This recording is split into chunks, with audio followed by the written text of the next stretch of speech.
to Midwest Mind Melt with your hosts, Josh and Jason. Welcome back to Midwest Mind Melt, everybody. So today in studio we have a friend of mine, Stephan Laboy, who has been on a Peace Corps mission for going on 2 years now, and he's in here today to talk to us about that. Stephan, why don't you tell us a little bit about yourself? Of course, and thank you guys for having me on. It's a pleasure to be man. here. Absolutely. So thank you for the introduction, Jason. So as he's mentioned, my name is Stephan, and I'm a Nebraska boy through and through. I went to high school right here in Fremont, and after that I started studying at University of Nebraska-Lincoln. And after my first year at college, I decided to join the Nebraska National Guard. And so that's then how I first came in touch with you, Jason. That's how we met. Yep, we had served in the same unit. Sorry about that. Yeah, it was a rough Just kidding. He's not a bad guy. He's not. I enjoyed our time together. Absolutely. And so then I graduated from University of Nebraska-Lincoln in 2016, and I continued my service with the Peace Corps, and I was working at First Evangelical Covenant Church in Lincoln as their music director. And so coming up on the end of my military service, I was kind of really questioning myself, what do I want to do next? Do I want to re-enlist in the military? Do I want to try and pursue graduate studies? Am I happy with the way things are now? And the Peace Corps is something that I had been considering for a long time, something that had always kind of interested me. And so I decided to apply just to see if, Just kind of put the feelers out? Exactly, see if they even were interested in me. And as it would turn out, they were. And so after, giving it some thought, talking to friends and family, I decided it was something that I wanted to do. And that brings us to today, I suppose. So how did you apply? Yes, so the Peace Corps actually is, as you can imagine, there's quite an extensive vetting process to make sure that you're able to go abroad and serve for 2 years. Sure. Actually, 27 months in total when it comes with the training that you start with when you get there. So it's all done online now, but there are several steps along the way. I'm trying to remember even everything because now this has been a few years since I had applied. Right. That there is a general application, and then you kind of begin to start winnowing down specifics of what kind of work you want to be doing, what kind of area you're looking for, perhaps some restrictions on where you'll be able to serve based on your physical ability or personal practices or whatever. And so following that, I received notification that I was being considered for one of two positions. One was an agriculture position in Madagascar, and the other one was a health position in Madagascar. So they had me fill out some supplementary paperwork to kind of explain my qualifications or experience in both those fields, which I had none in either. Fake it till you make it, right? Yeah, right. And so after a couple of correspondences, I was invited to do actually an interview. And so then I did a Skype interview. Funny enough, I actually was vacationing in Australia at the time when they wanted to do the Skype interview. So at 2 a.m., I had to do a Skype interview back home on vacation. But, it worked out just fine. After that, they said that I was still under consideration. Then they asked for some letters of recommendation just to seam things up. After those letters of recommendation, they gave me my invitation. And then upon accepting your invitation, you're still not quite done. After that, you need to submit to a background check. So I had to go get my fingerprints taken, and run through the system. And you also then have to undergo a physical to make sure you have the proper vaccinations you'll need to enter your country, as well as just to be, certain or reasonably sure that you can physically handle 2 years of service in a, foreign country. Damn government and their application process. Right. I will say, it is certainly a government organization. I'm talking about my experience, from the military. Yes, the bureaucracy is real. You got that right. Oh, yeah. I would imagine. Yeah, I imagine I wouldn't change in any government organization for that matter. Right. A question to you, because the first time I ever even heard of the Peace Corps, I was watching Family Guy, and if you're familiar with Family Guy, you remember Chris joins the Peace Corps and goes some, far-off land and, helps some indigenous people, so to speak. So when was the first time you heard about the Peace Corps? It's funny you mentioned that. You're not the first person to tell me that's their first experience, the first time they heard of the Peace Corps. I will tell you, I'm not in the Peace Corps to avoid my high school bullies. That's right. That's why he did join. Exactly. I didn't remember that. I said right, exactly. I think we're all a little past that age. Yeah, I would hope so at least. Actually, for me, and I guess it just so happens. Luck of the draw, I suppose. I actually was in high school history class, U.S. history class, and the particular section was after World War II, American history, and we actually learned about the Peace Corps. Oh, wow. Wow. Yep. And so I was maybe 15 at the time, and I just remember thinking that just sounded cool. It did. I didn't really know, of course, not near as much as I know now about it, but just that little seed was planted right there of international service for young Americans, and so that's something that I'd always kept in the back of my mind. And so again, that was something I re-examined towards the end of my military service. Awesome. Yeah, because it didn't come to, because I read a little bit about the Peace Corps. It didn't come about till about 1961, right? That's correct. It was an initiative by JFK. Right, just right before Vietnam. I mean, Exactly. kind of interesting. Yeah. A little interesting piece of history. I didn't know that. Oh, cell phone. Not me this time, so don't blame me, viewers. Sorry about that, guys. Damn it, Jason. Sorry, new But- phone, loud vibrator. Come on. Hasn't gotten any use yet. It's all good. But yeah, I mean, the history about it's really cool. And is there like any does it look really good on a resume to have some Peace Corps, time served? So, of the things that I had heard about the Peace Corps before joining, one of the things that I had heard was the Peace Corps can pave your way to anywhere. We'll see how true that turns out to be. But I think what a lot of people think, or the conventional wisdom is that it does look very good. It looks good for employers, looks good for graduate schools, and even for those that necessarily aren't familiar with the Peace Corps or don't really have an opinion of the Peace Corps. I think there still are a lot of intangible skills that people associate with what Peace Corps service entails. Absolutely, because I would think if I was an employer, and granted I don't know much about the Peace Corps, but if I saw that one of my applicants had Peace Corps in their background, they had like 2 years served, I would just assume that this person, is a pretty selfless person and probably somebody that has some integrity, and I'd want to have them on board, for a team. And even just beyond the integrity, and the selfless service, just being able to self-motivate, being able to be resilient when times are tough, being able to adapt to new situations, problem solve quickly. I think these are characteristics that the Peace Corps searches out, and in order to be successful in your Peace Corps service, you're going to have some degree of ability in those, or competency in those areas. That's Absolutely. awesome. I mean, yeah, I would definitely say that. Did your time in the military help you in any way, shape, or form when you got over there and you started doing your job? Absolutely. So service to country is something that I've always prided myself in, something I always have strived for. And so, of course, my military service, I kind of see the Peace Corps actually as somewhat of a continuation of my military service, just in a little bit of a different field. Sure. Ultimately with the same goal of improving U.S. relations and trying to make the world a better, safer place. Yeah. And so, but I think perhaps maybe more specifically, the questions you're asking about is, for example, going to basic training in the military. You got to learn quickly how to adapt. You got to learn quickly how things work. And I've been pushed outside of my comfort zone several times in the military. And I've had to learn to adapt. Or not make it. Mm-hmm. And so I think that probably is the number one thing that I look back on military service that has prepared me for success in the Peace Corps. That's awesome. So what exactly do you do over there? That's an excellent question. So the Peace Corps actually has, I think actually probably around a dozen different sectors or different missions or objectives or jobs. Now, most of the Peace Corps are education volunteers that teach English or depending on what country, what mission, or the qualifications of the volunteer might teach business courses or even some college level courses. Excuse me. But in Madagascar, so we have 3 different sectors. We have education volunteers that primarily teach English at a high school level. And then we have health volunteers that spend most of their time working at the community health centers and sensitizing on some basic, health preventative measures like hand washing, vaccinations, things like that. And then finally is a 3rd sector, which I'm a part of, that is agriculture. And so the agriculture mission in Madagascar is more specific and tailored to home gardening, where Madagascar has such an issue with stunting and malnutrition, where in some areas of the country, over half of the children are stunted.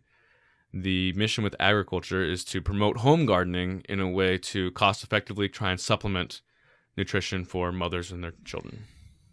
Wow, that's a really good mission. And when you say stunted, that I'm assuming that means like they can't grow anymore, or what does that mean? Yes. So stunted refers to children or then eventually adults who between the age of 5 and under did not receive adequate nutrition, and then therefore are not as tall as or not as physically developed as they would be otherwise. Okay. And that generally also has been linked to not as a hard rule, but has been linked to also like brain development and cognition.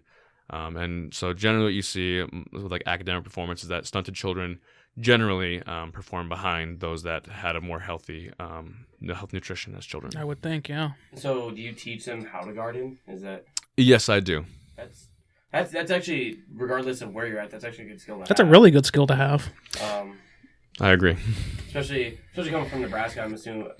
Did you guys growing up? Did you have gardens at home or? Well, so I had referred to it earlier when I was talking about the application process. Yeah. They asked about my expertise in health and agriculture, to which I had none. So no, I had never put a seed in the ground or even prepared a garden bed before coming to Madagascar. What's nice though is when you first arrive in country, you have 3 months of training where you're in a safe environment. It actually kind of reminded me of basic. With a little bit less yelling, I guess. But they still yell at you, right?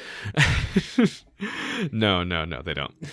But in that 3-month period, you learn the language, you learn about the culture and how to, fit in, how to be safe, and you also learn your actual like job skill set. So I am not an expert horticulturalist. I am not even, I'd say, an expert gardener. But in my particular region where home gardening just isn't practiced for various, cultural reasons or just access to information reasons, my skills suffice to teach the skills needed there. Nice. And that's all you need. Yeah. So, Josh, you got a question? Yeah, because like I'm sure a lot of our viewers aren't really familiar with Madagascar. I know it. I'm a typical American. I know it from media. So like the movie Madagascar, of course, and that isn't going to tell me anything about the real country. So I mean. Well, before the podcast, we were talking, and I was asking you about, is there a lot of people in Madagascar? And you kind of explained. So, for our viewers, could you explain kind of how Madagascar's laid out? Gladly. So that's actually not an uncommon thing. I also hear that a lot too. That most people's only knowledge to or first introduction to Madagascar is through the Disney animated series. Madagascar 1, 2, and 3. Did they make a fourth one? 3. Okay. 4, actually. All right. And so the movies do get it right in that Madagascar is a lush, beautiful place. They do get it wrong, kind of giving the impression that it's uninhabited. Right. Madagascar, which is actually much larger than a lot of people usually think or know, is actually the 4th largest island in the world. Wow. And yep. It is a landmass larger than the state of California. It's a landmass larger than Britain, and it is home to 23 million people, which is quite a bit. However, when you think about the actual size of it, most areas are pretty rural, not too dense population, but there are a few urban centers. What is the biggest city there? So the biggest city is called Antananarivo. I won't make... it's all good. I'm not going to remember that. Or Tana is what most people refer to Tana. as. All right, that's easier. And so Tana is a city with a population about the size of Chicago, a little over 3 million people. Okay. But so the soil there is... because obviously it's a very lush country. It's got a lot of vegetation, so it's probably pretty easy to grow stuff there. Well, it kind of depends on the region you're in. And the other thing about working with... a different culture and the Malagasy people is that the resources available or the natural resources available do not necessarily coincide with where vegetables are grown.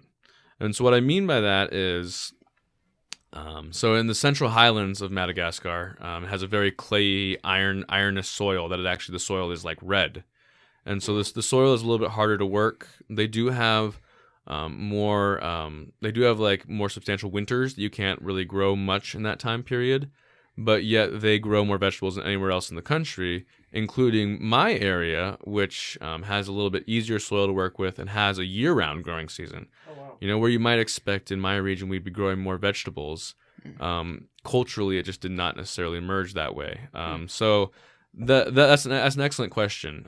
But no, as I have come to discover, it does not necessarily intuitively coincide with that. Fair enough. So I'm really curious. What's the economy like over there?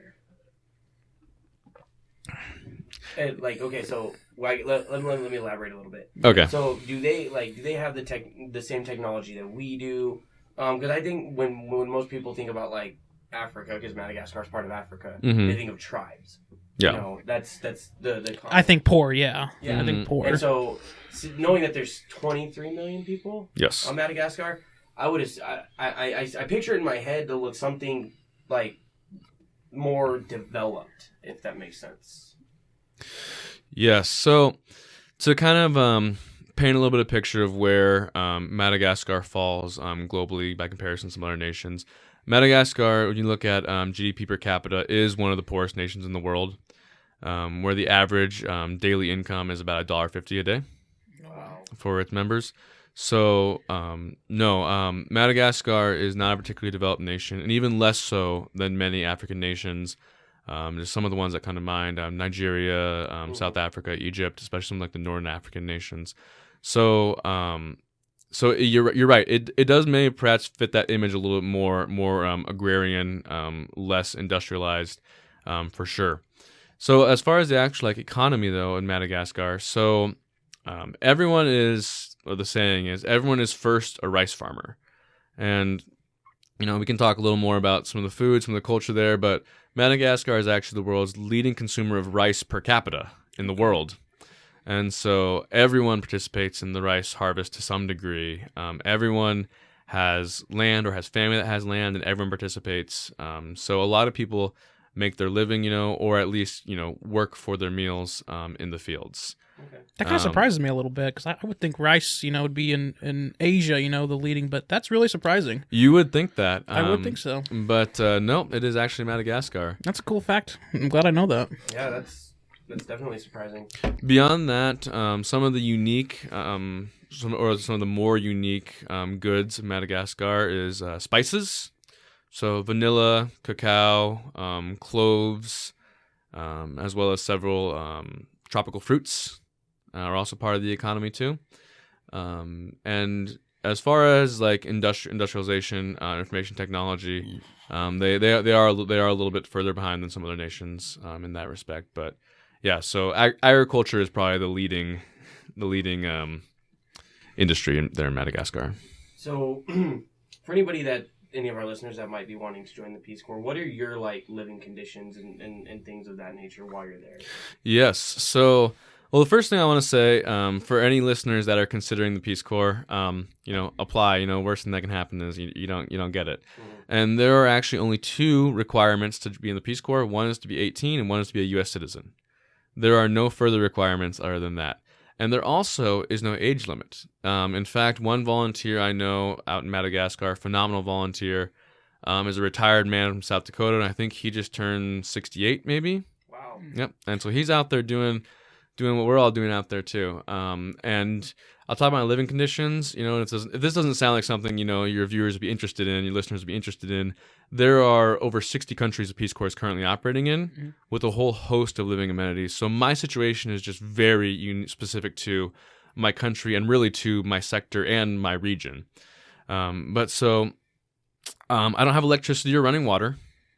I do have a solar panel that I can use to power my lights and charge some things. So I can charge my cell phone and whatnot. I have an outhouse out back, as well as a little hut in which to shower. And then my neighbors are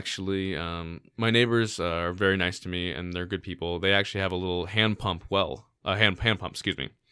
And so I go over every morning. I usually bring my buckets over, fill them up with the pump, and then bring them back to my house. And then that's what I have. For those of you on the East Coast, this is not how we live in the middle of the country. So, exactly. So you guys on the coast can fuck off. That's not how we live here. We are not fighting Indians either. So with that, how was your adjustment coming from obviously a place where we're so rich with technology? We're rich. We have all this stuff that we kind of take for granted because we don't really think about it. No, we totally take it for granted. So how was your adjustment to that? Well, one thing I think the Peace Corps does very well And if you check out their website, peacecorps.gov, you can find out information about the Peace Corps and where they operate. But also, as you begin to kind of move along the application process and begin to look more seriously into this, kind of delve more into the specific pages on that website, they actually have various pages of like what to expect, and as far as living conditions, what to expect as far as cell phone reception and being able to communicate, what to expect as far as foods that are available and being amenable to vegetarian or vegan diets or gluten-free or whatever. And so I was able to actually do quite a bit of research that I felt pretty comfortable in, what to expect going forward. And I think that was huge. I really can't imagine, expecting to have all these things that you guys are right, I take for granted here in the States, and then show up there and, hey, surprise. Boom. Exactly. So I think actually, doing one's research is really important to not being shocked by that. But even still, you and I have spent time out in the field too. Yeah. It wasn't so bad. No, not at all. There are some days when it's really, really hot and nothing more I want, than air conditioning, or some days it actually gets a little bit chilly. And when I say chilly, I mean like 55 degrees.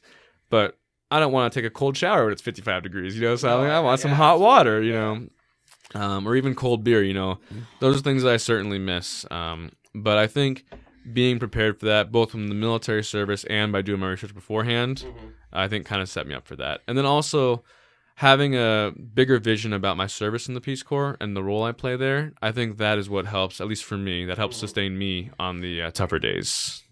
So to caveat onto that, when the MEB deployed or moved to the Virgin Islands in 2017 after Hurricane Irma and Maria, those were some of the things. It was very interesting to see people without electricity. It was very strange. It was definitely a different culture shock, but definitely I think for me, what drove me, because I remember there was one day we were sitting in the command whatever the fuck you want to call it, the room where everybody was working, and the AC went out, and everybody was miserable, and I can't imagine. I think what I was getting at was what drove me to get up every day and go and do it was the fact of what I was accomplishing while I was there, and so it made those miserable times not so bad, and so I can't even imagine not having running water, that's stuff that I can't, I don't think about that kind of stuff because I've never been put in that position. And it's definitely, was it humbling for you in a sense? Yes, absolutely. It really did put things in perspective. And I really, because, as much as, the help or the relationships we're forming over there, the help we give, the relationships we're forming with the people of Madagascar, it really is a transformative process for the volunteers too. And so for me, especially now being back for a couple weeks on vacation, I'll fly back out of Chicago on Wednesday here, I guess in 2 days.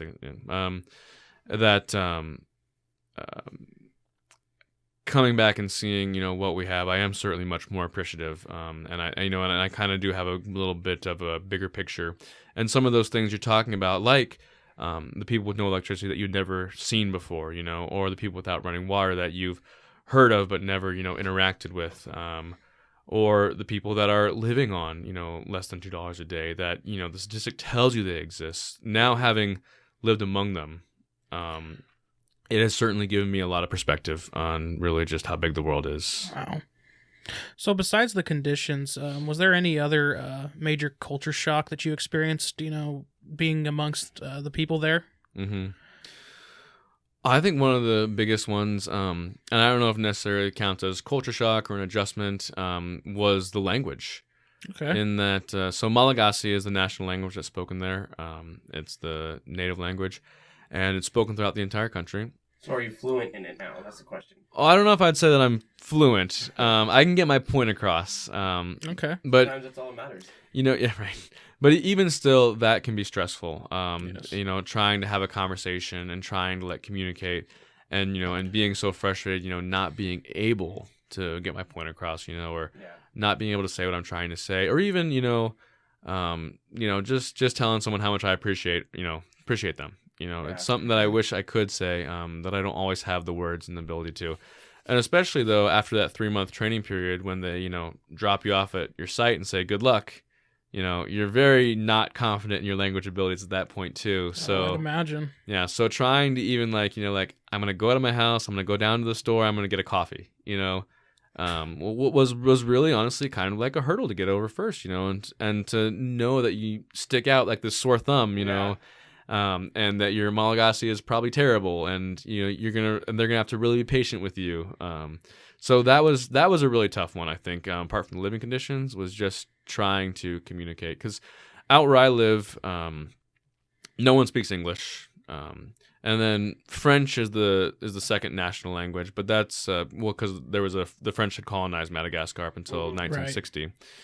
And so French is spoken in the larger cities, or especially among some of the more educated or affluent members of society. And my French is atrocious, but I mean, better than my Malagasy when I got there, I guess. Right. But even still, out where I live, no one speaks French either. So it's if I'm going to communicate, you need to swallow your pride, you need to go outside your comfort zone, and you need to just try and have that conversation. Absolutely. Mm-hmm. Now, is there a threat of violence that you guys were warned about, when you're first entering this country? Especially since we talked about how a lot of it is very underdeveloped. I would imagine there's got to be some sort of, violence that you got to be aware of, especially being an outsider. Absolutely. And so the Peace Corps does do a pretty good job trying to monitor the situation of which areas are safe, which areas are not safe, which countries they'll operate in, and then if they're going to operate in countries, which regions are not safe. So there are some regions in Madagascar that they have not placed volunteers for a few years because it is considered too dangerous, or because just the risk is too great. In some of the bigger cities, some of the capital cities, you of course always have problems of petty crime, theft, pickpocketing, or even more serious like armed robberies. And so there is, of course, a very, and especially being a foreigner, the assumption is generally that if you are a victim in, say Madagascar as an example, as a foreigner, you are less able to seek help than if you were, a native or local. And so, so there certainly is a warning about that, and what also is nice though too is that volunteers phase in. So every about 5 or 6 months, a new batch of volunteers comes in as other volunteers leave. And so there is a little bit of like help and like guidance given by the more experienced volunteers of like, oh, hey, be careful in this neighborhood, if you're going to take a bus to this area, make sure to go with this company, Sure. because it'll be just a less problematic ride through and through. And so, yes. Actually, though, it's interesting you ask. So in my area, I live on the east coast of Madagascar, which is generally pretty safe. There's not much organized crime. There's not a whole lot of serious crime. But one time when I was gone for a work trip, I was gone for about 3 weeks in total, and my house actually was burglarized while I was gone. Wow. Yep. I must say, though, and it was after this that, because at this point in my service, I was pretty well invested, and I had become pretty used to the routine, and I had accepted, this is my life now. It was after this moment that I really felt more at home than ever, which sounds crazy, but immediately following my burglary, my community immediately went to action. And my community organized, and they found my things. They found the thief who was responsible, and the position is called President Fukutani, which is something kind of like a city councilman, who was a friend of mine in the community. Actually, that night, personally went and arrested the man, along with the police. That's awesome. Yep. And so after that, we went in the following days, we went to the police and filed a report. My host father, who is has a connection with the Peace Corps in the community, came and helped me fix up my house where it was broken into, and we actually I went to court. Oh. Yeah. We actually went to court in the Malagasy system, and that, to this day, I recovered all my things. The thief and I think he had 2 accomplices are now in jail, and I've never felt more loved as I did in my community's response to that incident. That's awesome. It was really cool. You missed all the flood this year, earlier this year. I was gonna ask, are you able to keep track? I know you have like a phone and stuff, but do you keep up to date with what's going on over here while you're over there? Yes, I do. There is a certain gap in perception in that I can't actually be here on the ground really talking to people daily. Mm-hmm. But especially in 2019, the world is getting so flat, and that just communication, the internet is amazing. And so I whenever I go into the city, where I have like Wi-Fi or good reception, I can take time to download my podcast, my Midwest Mind Melt. Yes. Those jerks that do that show. Subscribe if you're not already. Yes, please. But then also, even out where I live in my site, my cell phone reception isn't great. But there are 4 carriers, cell phone service in Madagascar. 1 works in my house. And if I hold the phone just right, in just the right spot, I can get my messages, I can update my Facebook. So yes, I would say that I actually am able to keep up with the news and events here in the States pretty well. Not as well as I might like, but I'm not completely in the dark. So you mentioned the floods. Yeah, I was following that. It was crazy seeing some of the pictures, just reading the news about that. I mean, it broke my heart, especially, you and I both guardsmen. So were you guys activated to help that or called up? My unit was. Okay. I actually went to reclass school. Okay. The week after that happened, I left that Friday, so they didn't activate me because I was already going to be on orders. Mm-hmm. So, but I was going to talk about the community coming together. Yes. Growing up in Arizona, the biggest thing that we ever had was wildfires. Like we don't have tornadoes, we don't have, flooding, we don't have that kind of stuff down there. And so I never got to see that kind of a thing happen. And being in Fremont, we actually got cut off from everybody. Yes. Every road out of here was closed. Yep. Oh my gosh. It was, though, you'd go to the store and there was no water on the shelves. There was like the big bottles that you buy to refill in the machine. Those were all gone. Yep. There was nothing. There was no trucks coming in, nothing. Yeah. And so for about 3 days. But that being said, I wanted to touch on the community part about that. Mm-hmm. So we being stuck in Fremont, our biggest thing was once the river flooded, coming in out of Lincoln into Inglewood right there. Mm-hmm. There was a lot of people that lost their homes down there because it hit it was 1 block away from hitting the viaduct. Yep. So, but we had so many people. All the cement companies around were like, "Hey, we got sandbags. We need people to come fill sandbags." The lines were crazy. Yep. People just coming together and that it was amazing to see the community as a whole. Just, whether you had a problem with your neighbor or not, at this point it didn't even matter. Yeah, Mm-hmm. we had people in Missouri and Kansas and Iowa donating hay bales. Like anything they could. Oh my gosh. Yeah, anything they could. It was awesome. It was really cool. When the roads opened back up, they had farmers that were hauling truckloads of hay in to Mhm. help us. It was very humbling to see it. It was very humbling to be a part of it. It was definitely one of those things, and so many people lost everything. And there was one guy that I worked with, his buddy, his whole house right in the river. Yep. And it's just it's hard to think about that. And Yeah, I remember going to the gas station to get a pack of cigarettes. It was like 3 a.m, and I saw like truckloads of volunteers. They had their vests on, and they were getting ready to head out to do what they were gonna do to help with the flood. And so that was really cool to see. Yeah. Really cool. And so I guess that we've kind of experienced that whole community come together thing, and in a whole, and it was crazy. And when you said that, I was like, yeah, I kind of know how that feels, and it's very reassuring to know that you live in a place like that. Everybody talks about the Midwest, and they talk about there's nothing out here, which they're pretty right, but Kinda. But that was probably one of the biggest culture shocks when I moved to Nebraska, was not having to prepay for gas. That was a big thing. I was like, wait, hold on, I can pump first. That was a culture shock to me because, we live in that kind of an area. The Midwest is very old school, and there's a lot of trust and a lot of nice folks out here.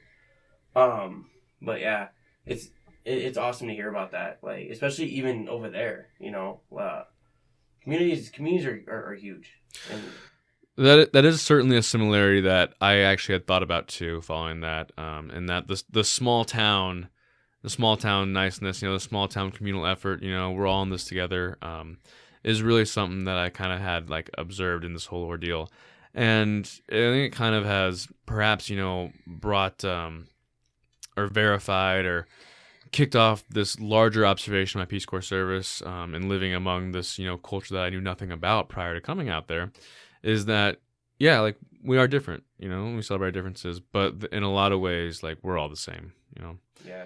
Or even, you mentioned, I think perhaps even a better example than my burglary, if I can tell a quick. Go ahead. Yeah. Go ahead. So November 1st is All Saints Day. And so there is a celebration out in Madagascar. It's a very important holiday. The translation translates more to Day of the Dead. But so for that particular holiday, at least in my region, every region is different, kind of has their own little touches. But in my region, family members will go out to the family tombs and will then clear with their machetes and shovels and clear out the brush, the overgrowth, the walkways out to the tombs. And then everyone will leave, various, like gifts or, little like trinkets to remember those alongside the side of the tomb. So they'll light candles, or they'll bring out some like cookies. One woman brought a pack of chewing tobacco and opened it up and spread it out next to the tomb. Things that, pay respect to, pay homage to the ancestors who have passed. Mm-hmm. And so accompanying that, as with, every significant holiday in Madagascar, is a party that night. And so I was with some friends at, it's basically like a dance party they have in the community building. And it's great. They bring in these big old speakers from somewhere, I don't know who exactly has them, and they bring in a gas-powered generator. And they fire it up, and they party until, like, seriously, some days 4, 5, 6 in the morning. And so I was with a few of my Peace Corps friends, and we saw a blaze off in the distance, and it seemed just really unnaturally large, and especially at midnight. And so we decided to go check it out. As we got over there, we realized that a huge cluster of housings was engulfed in flames. And so the community had come together, and we all started working to get our hands on shovels or boards of wood to try and scoop out sand and dirt to try and douse the fire. We started. People were running back and forth with buckets of water to try and get it down. People were running through, knocking down fence posts that hadn't fallen yet to try and keep like the trees from catching fire after that too. There was one large tree that I'm not entirely sure how had a smoldering ember up at the highest, like the crown of the tree kind of. Mm-hmm. And so one young man climbed up the tree, and we threw him a bucket on a rope that he could then pull up to try and put the fire out there. It was really just shocking to see. And so the next day, when the fire was out, I stopped by the mayor's house to talk to him. And they were telling me that they had lost 31 structures, and over 100 people were without homes. And so I went out to go see the scene, because when you see it at night, it's a little different than when you see it at day. And they had already cleaned up. They already had brought in rice from the next city over, to try and at least provide food for those. And when I talked to the mayor before I went to go check out the scene, I had asked, well, who's sleeping outside tonight? Because that's where my mind is going. And he said that people had stepped up and they had it covered. So I'm actually kind of looking forward to coming back next week. I'm certainly going to make my way out to that area and see kind of what they've done out there. I'm hoping to see some work done. But if I had to take a guess, the community has also come together once again to help with this tragedy. So I guess at the end of the day, we're all human beings, right? Absolutely. We all have that compassion for each other. Well, most of us. It's just too bad sometimes it takes tragedy for the community to come together. Yeah, and that's kind of the down, and that's kind of how it is here too. Absolutely, anywhere. Yeah. So, one question I really want to ask you, and it's a weighted question. You don't have to answer it now, but I want you to think about it. Okay. What's the biggest thing that this experience has taught you? Oh boy, And we can move on, but we're gonna come back to that question. So Yeah, let's do that. So we were Okay. talking, before we got in the studio, about you being a musician, and I'd read a couple of your blogs, your blog posts, and you learned to play an instrument while you were there. I did. And so tell us a little bit about that. So you're right. Prior to the Peace Corps, I was a musician. My undergraduate actually is in music, so really putting that to use now. And I mean, it does help. But no, so there are a handful of instruments in Madagascar. Some of them are, Western instruments that have made their way over there, like the guitar and piano and drums, stuff like that. But there are still a lot of the traditional instruments. And so one, which in particular is the national instrument of Madagascar, is called the valia. Valia. And I would encourage all your listeners, all your viewers to check it out. VALIAH. Valia. I'll check that out. It's a cool name. And what it is it is actually it is a thick piece of bamboo that has a hole cut through the middle of it to help resonate the sound, and then it has strings that are strung all the way around it. Okay. So it's kind of like a tube harp. Is kind of what it has. And I fell in love with it before I even went to Madagascar. Of course, being curious about these things, I had looked it up and was really just mystified by this really enchanting, just really unique instrument. And so, of course, I was like, when I get to Madagascar, I'm going to find one. And so I have. And so I do play a little bit of valia.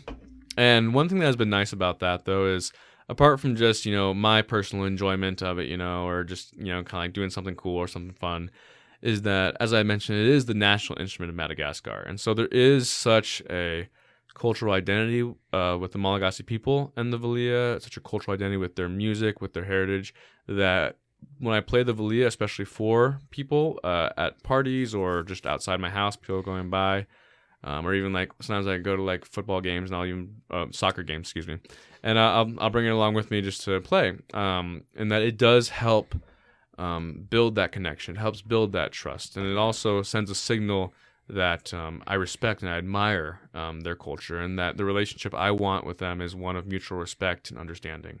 So it's been very helpful to me in my service, and it's been a lot of fun too. That's awesome. That's really cool. Really cool. So your whole experience, I mean, is it what you expected, or did it take a turn that, you didn't expect at all? Well, I think perhaps going into it, I might have been a little overconfident in how I would handle the stresses of being in the Peace Corps. And I'm not going to lie, it's not easy. In fact, there are some days that it's really hard. There are some weeks when it's really hard, and sometimes you have a hard month. And so, especially during training, they talked a lot about this, that there is kind of like a roller coaster you kind of go through during Peace Corps, and at various times of your service, you'll feel very high. At various times of service, you'll feel really low. And so I know for me personally, it took me a while to be really comfortable talking about it, but I feel like I can share with you guys here today that around this time, a little later than this time last year, remember Madagascar is in the southern hemisphere, so the seasons are reversed. Mm. So we're entering the summertime now in Madagascar, and it gets very hot. So because of that heat, because of the holiday season, there's not much work being done. And especially in holiday time, I was kind of missing my family.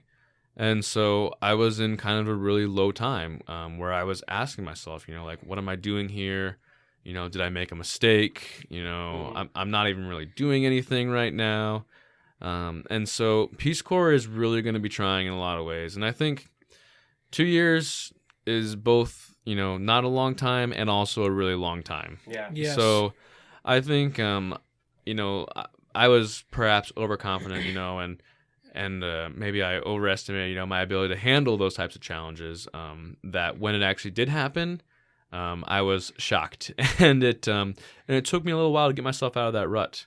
So I would say that probably is the biggest challenge that I had faced, just the length of time and kind of just the void that sometimes happens in that type of environment. And honestly, I think anything worth doing, that happens. I really do believe, you got those lows where you're really questioning what you're doing, but you get over that. I mean, when you're doing something noble, I believe you get over that. But it is normal. And actually, I think this might be a great time to come back to what's the biggest thing I've taken from my Yes, please. Peace Corps service. Well, I think honestly, I've grown quite a lot as a person. And I know that might sound selfish to try and relate. Well, you asked me what's the biggest thing I've taken, so I guess that's kind of, yeah. No, it actually goes with the question, yeah. Honestly, as I mentioned a couple times, seeing more of the world and seeing its different culture, I have so much more empathy, sympathy for those who are different from me. I've learned a lot of valuable lessons about, reaching out for help, when times get tough, I've learned a lot of lessons about being honest with yourself, which sometimes can actually be a really hard thing to do. Yes, very.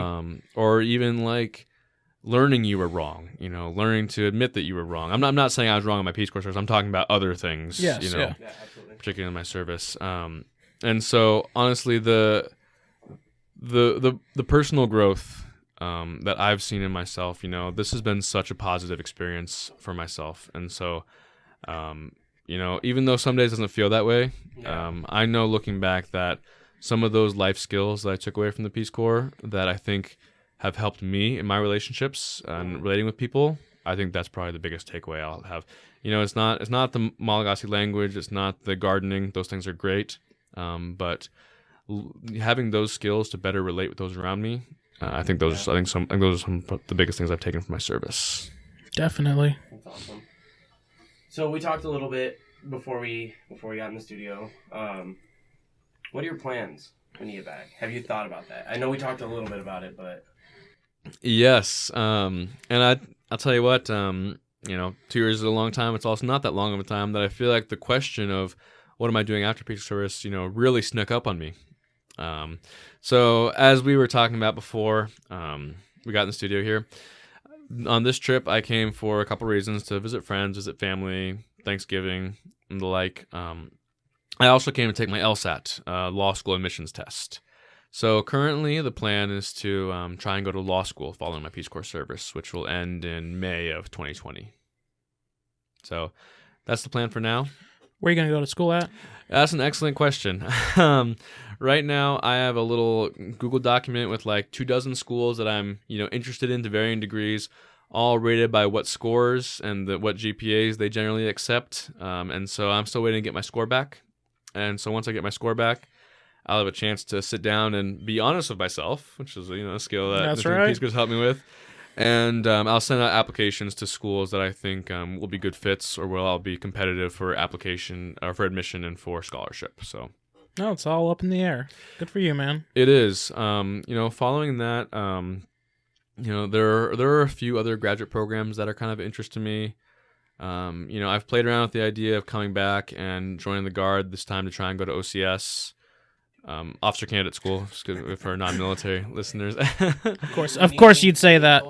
Of course, you'd say that. You think you'd go into the same MOS or? Well, as an officer candidate, I would pick like a branch. So would I still do engineering? I guess I don't know the answer to that question either. It feels so abstract to think about that. But you got time. Short answer is law school is the plan. No, it's a good, you got something, but yeah, you got options, and that's got to feel nice. Yeah. Yes. Like you said, 2 years is a long time, but it is a long time, and yeah, it's just at least you've thought about that, because I imagine there's some people that go into this, especially young. They don't really. It's kind of like joining the army. Mm-hmm. Like when you go like active duty or the military in general. Like you have your job in the military, but there's some jobs in the military that don't really transfer out of that. Mm-hmm. And so it's kind of like the same situation where some people don't necessarily think about what am I going to do when I'm done. And so I think that one thing that I've seen generally among volunteers that complete their service is the volunteers that thrive. This is, of course, generally speaking, of course, always exceptions. The volunteers that generally thrive the most upon returning to the United States are the ones that have something lined up when they get back. Oh, they have something. Yes. Yes. Okay. And those volunteers, at least generally from what I've seen, have a better job readjusting to life in the States, because it is a readjustment back. Oh, yeah. It's I'd challenging. imagine, yeah. I think they generally look on the Peace Corps service more positively because they see it as kind of a jumping off point to wherever they are now. Yeah. Whereas sometimes the volunteers that don't necessarily have a plan or don't have something lined up, sometimes they kind of struggle to reintegrate and kind of piece together what's going on. And then the Peace Corps kind of seems like rather like a detour rather than like a shortcut or a change in direction. Yeah. So you're right. You're right. That can be challenging. And so like the Army too, returning back to normal life or what have you, it can be challenging for sure. So you're doing 27 months service, right? Yes. Is that the max amount of time that you can do in the Peace Corps? No. So some volunteers do actually choose to extend for a third year of service, in which case then you fulfill more of a leadership role among the other volunteers, which also can be great for volunteers that are pursuing jobs at NGOs, nonprofits, or even looking for further actual transitioning to employment with the Peace Corps rather than just the volunteer service. So yes, so some volunteers choose to do that. Some volunteers do it just because they love the country. Some volunteers do it because they have a serious relationship with another volunteer with the host country national, and so to kind of to foster that while gaining experience also sometimes is an option too. And then there are a handful of volunteers. I think there actually are 2 volunteers in Madagascar right now. They're a married couple who met when they were young adults doing Peace Corps in Colombia or something. Oh, wow. And now they're both retired, have decided to do it again in Madagascar. So following up, they'll have completed 4.5 years of combined Peace Corps service each. Wow. So yes, so 2 years is not the maximum by any means. You can stick around as long as you want. So long as there's a position for you and you apply to the position and you get accepted to the position. So when you take a position with the Peace Corps, is it a paid position or is it, or do they cover certain things for you while you're there? How does that work? Yeah, is there any money that you have to provide since it's volunteer? No, is the answer to that question, Josh. So I am a volunteer. But all expenses are covered by the Peace Corps, including my plane ticket out there, my lodging, all the training and everything. And then once you're living in Madagascar and you're living on your own or whatever country you're serving in as a Peace Corps volunteer, you receive a living stipend that is comparable to, or usually slightly above, the average in the country you're living in. And then you are expected to then use that money wisely to tend to your needs. Okay. So you said that the average income is like $1.50 a day there. Yep. It might be slightly higher in years, but very low compared to the States. Can I ask what is your like? Yep. So it comes out to a little over $4 a day. Yep. How is it transitioning from obviously the U.S. into that? like what kind of an adjustment was that for you? Yeah, that's an excellent question. It was, like everything, it was challenging and it was an adjustment to be made. What I will say is one thing that is very different about Madagascar and the United States is how different life is in the big cities and in the small cities. Small towns. I'm talking about in regards to expense. So out in my village where I live, food is very cheap, and you would have to try to spend $4 a day out where I live. And unfortunately, when you go to the capital, or you go out with friends, or go out for at a fancy restaurant, you can blow through that a lot quicker. Yeah. So the actual budgeting day to day in my life is actually fine. Peace Corps provides us with more than enough. But I would say the more challenging thing was the disparity between the cost of things in the city and the cost of things in my village. Sure. That's crazy. But it's also interesting because when you look at the U.S., we're a capitalist country. We spend money. That's what we are about. Mm-hmm. And so for all of our listeners that are out there, so you go down and you get the new iPhone 11 at $1,100, $1,200, whatever model you get, whatever. And these people over there are living on less than $5 a day. Mm-hmm. that to me, like, just hearing that is very humbling, because it's like another thing that we take for granted is the availability to spend that kind of money, to have that kind of money. Yep. And that's just absolutely, like, I don't want to say insane, but it's very mind blowing. It certainly does. It certainly does challenge your perspective. It certainly does challenge, your comfort zone. It does certainly challenge, your sense of like reality. Yes, absolutely, you're right. So, I think we're gonna wrap it up here shortly. But I know when you went over there, you started a blog. Yes. Tell us a little bit about that.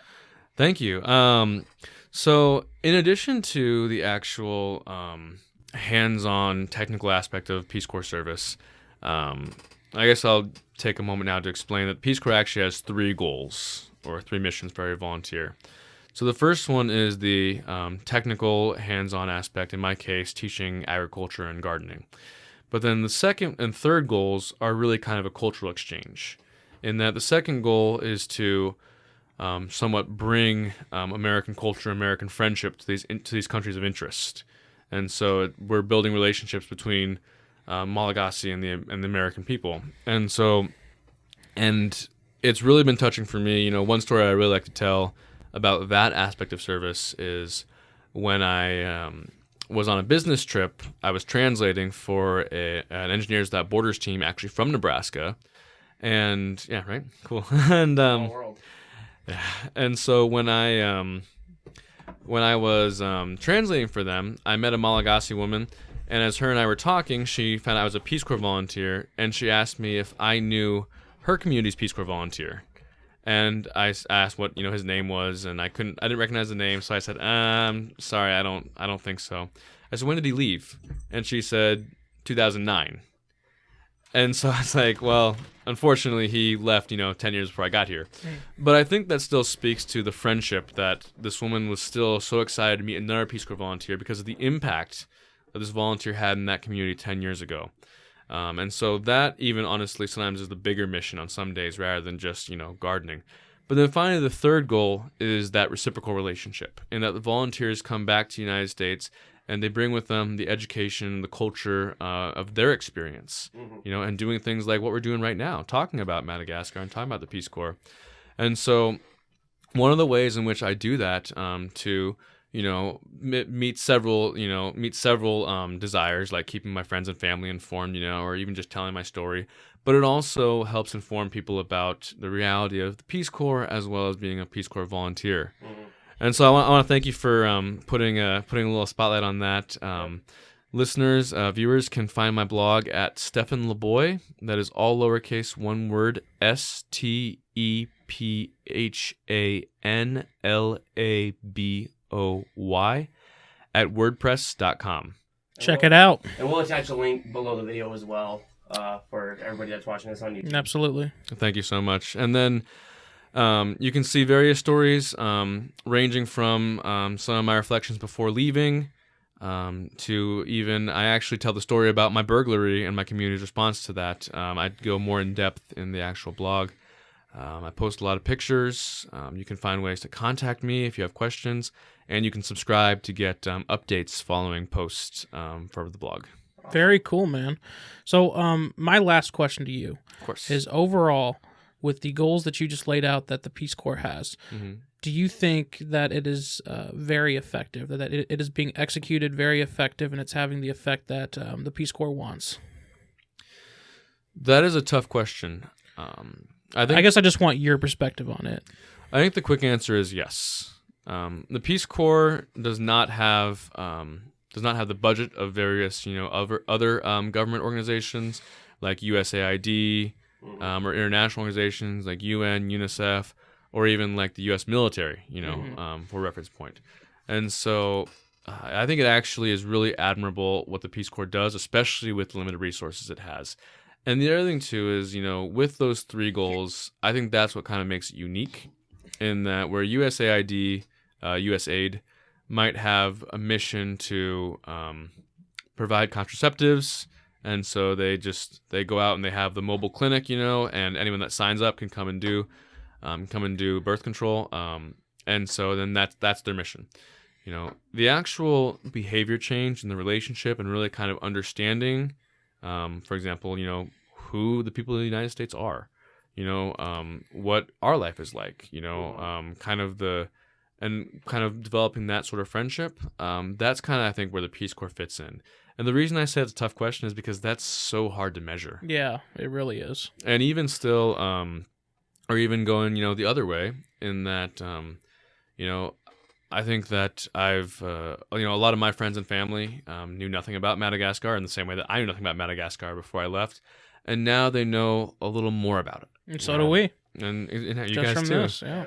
And, and so now when you hear a story on the news, and you hear Africa mentioned, you hear Madagascar mentioned, or even, just any other country that you never really had thought much about before, Mozambique, Guinea, Burkina Faso, is that there is just a touch more of empathy, a touch more understanding.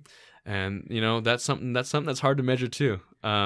So you ask a very tough question, and I'm hoping that by the end of my service, I'll be able to answer it better. But I think yes is the short answer. It's a very tough question, but I thought you answered it just fine. So well, thank you. Good for you, man. But thank you so much for being here. I think this about wraps it up. Yeah, we really appreciate you coming out and talking, man. Really do. Good information. I know a lot more about Madagascar, and I know a lot more about the Peace Corps than I did before this. Thank you. It's been an absolute pleasure. Thanks for having me out, guys. Yep. So everybody, again, if you have questions, he told you to find his contact information. Again, we'll attach a link to the video below. Until next week, we'll see you guys later. Ribbinga!